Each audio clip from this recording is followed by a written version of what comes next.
Good evening friends, আমি পারভেজ মুন্সি বর্তমানে দাঁড়িয়ে আছি করিমগঞ্জ শহরের বাইপাসের আশপাশের মানুষের ফুসফুসে সরাসরি আক্রমণ বা আঘাত করছে করিমগঞ্জ পৌরসভা। কেন বলছি এই কথাটা? দেখুন, আমার পিছনের যে এই দৃশ্য দেখতে পাচ্ছেন সেটা নিত্যদিনের ঘটনা নয়। অনেক বছর থেকে করিমগঞ্জ পৌরসভা ইচ্ছাকৃতভাবে কোনো ধরনের স্থায়ী ডাম্পিং গ্রাউন্ড না করে বাইপাসের পাশে এরকম শহরের সম্পূর্ণ নোংরা আবর্জনা ফেলে কিভাবে আগুন লাগিয়ে দেয়, এবং আগুন লাগার পর কষ্ট হচ্ছে শহরের মানুষের, যারা পথচারী রয়েছেন এদের তো কষ্ট হচ্ছেই, বাইরের মানুষের উপর একটা দারুণ প্রভাব পড়ছে। কারণ এই করিমগঞ্জ শহরের যে নোংরা পরিবেশ সেটা স্পষ্টভাবে ত্রিপুরা থেকে আগত বা বহিরাজ্য থেকে আগত মানুষ যখন বাইপাস দিয়ে যায় তখন মানুষের এই যে উপলব্ধি হবে করিমগঞ্জ শহর নিয়ে, সেটা অত্যন্ত ন্যাক্কারজনক এবং দুঃখজনক।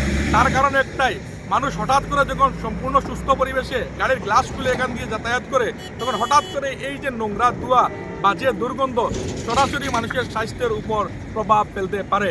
তাছাড়া এখানে আশপাশে একটা সুন্দর পরিবেশ, মানুষ বাড়িঘর করেছে, মানুষ পথচারীরা রয়েছেন, কিন্তু সবার সরাসরি ফুসফুসে আক্রমণ করার কাজ করছে করিমগঞ্জ পৌরসভা।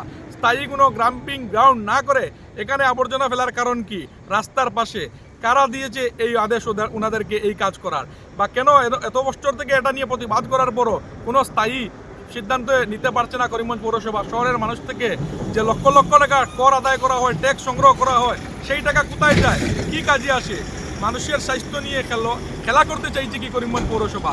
এই শহরের এই যে বাজে দুর্গন্ধ যদি একবার কারো নাকে চলে আসে, ছোটো মনের মানুষ তো বমি করে চলে আসবে, শক্ত মনের মানুষ অন্তত কিছু করোনার সময় মন ভারী হয়ে আসবে।